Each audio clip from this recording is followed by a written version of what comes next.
So a year ago, I stood on this stage with a dream to see if we might be able to use technology to scale the incredibly intimate StoryCorps interview experience.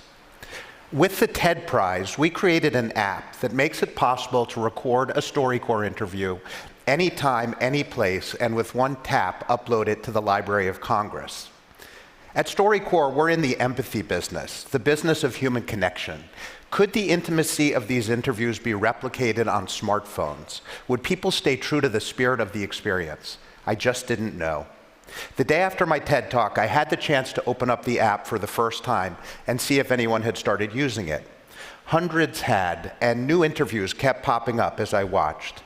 I tapped play on one of these stories, and what I heard was beautiful and authentic, exactly what a StoryCorps interview is supposed to be. I listened to another and another. It was a profoundly moving experience. I understood at that moment that StoryCorps would never be the same. The interviews kept coming. In basements and bedrooms, in kitchens and classrooms and cars, through this simple act of recording, people were asking questions they'd never otherwise ask. They were being generous. They were connecting. Like an interview that was recorded in a parking lot of an Applebee's restaurant in Waterloo, Iowa.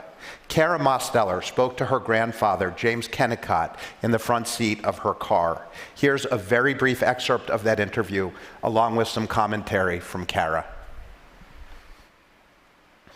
How did you know that Grandma was the one? Well, she was a good looker.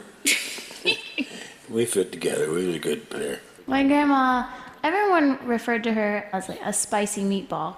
She swore a lot, but she looked so innocent that no one ever expected her to say the things that she said. What are your keys to a happy marriage? If something happened, just say I'm sorry and get it over with. I just say, I'm sorry, I love you. I was really surprised by my grandpa saying sorry. I've never heard him say sorry. Are you happy about the life you've lived? Oh, yeah.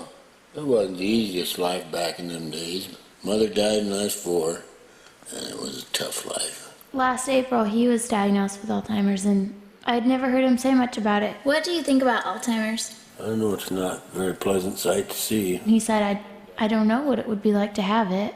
That was difficult for me. So then I had to ask a follow-up just out of, I don't know, self-preservation, because I thought I was going to cry. As people age, do you have any advice for them about getting older? It's coming. Don't fight it, just roll with it. I mean, real life, live it. It's wonderful. Thank you, Grandpa. After the interview, my grandpa and I talked a lot more. The last thing he said before we got out of the car was, "Let's give him hell, kiddo."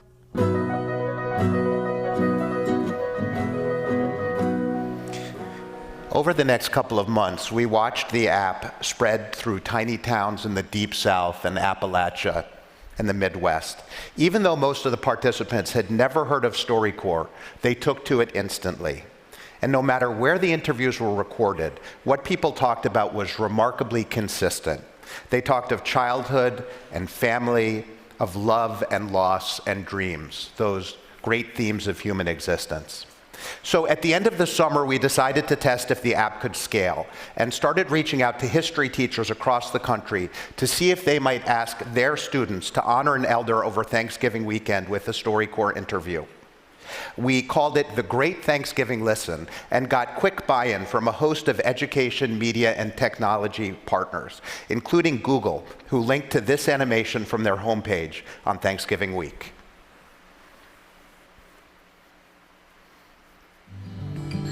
We can find wisdom and poetry all around us.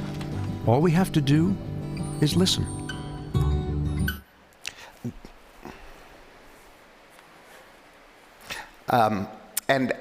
So Thanksgiving Day came, and we saw an uptick of interviews, but nothing remarkable.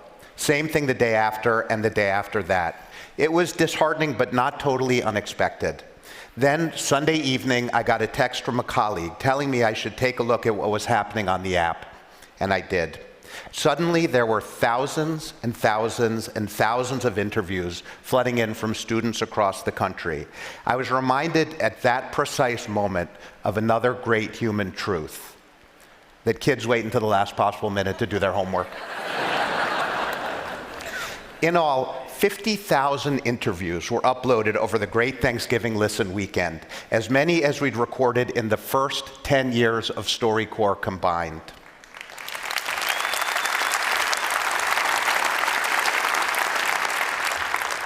It would take years of listening 24 hours a day to get through these interviews. Here's just the quickest taste of what we've heard so far.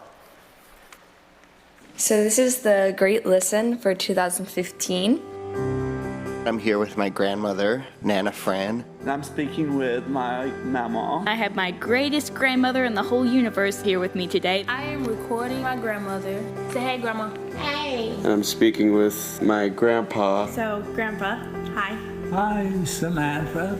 Ask me anything, darling. I'm speaking with my bubby, Irma Gershkowitz. How do you do? It's nice to be on this phone with you. Thanks to you, the TED community, for all you've done to help make this wish come true. We live at this moment when our means of communication are advancing so quickly, while at the same time, in so many ways, we don't seem to be able to hear each other anymore. A nun named Mary Lou Kanaki once said, "It's impossible not to love someone whose story you've heard." And I've seen over and over again how listening to people's authentic stories, especially the stories of those we might otherwise fear as strangers, can help us recognize a little bit of ourselves in others, and in doing so can build indelible bridges of understanding. Because when you hear these interviews, no matter the politics, race, religion, or class of the participants, there can be no doubt that there is so much more that we share in common than divides us, and that if we spent more time listening to each other and less time shouting, how much stronger we would be. I heard someone say recently that hate is louder than love, and there's truth to that. But at this moment of fierce political divide in the United States, when intolerance, fear, and xenophobia are on the march, when the hate can feel deafening at times, we're going to keep working with every cell of our bodies to turn up the volume on love.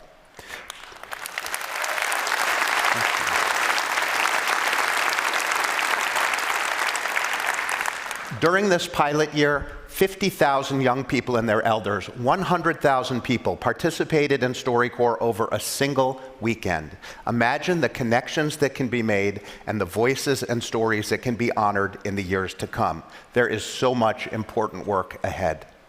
Again, boundless gratitude to you all for helping to bring our wish to life. This is only the beginning. Thank you so much. Thank you.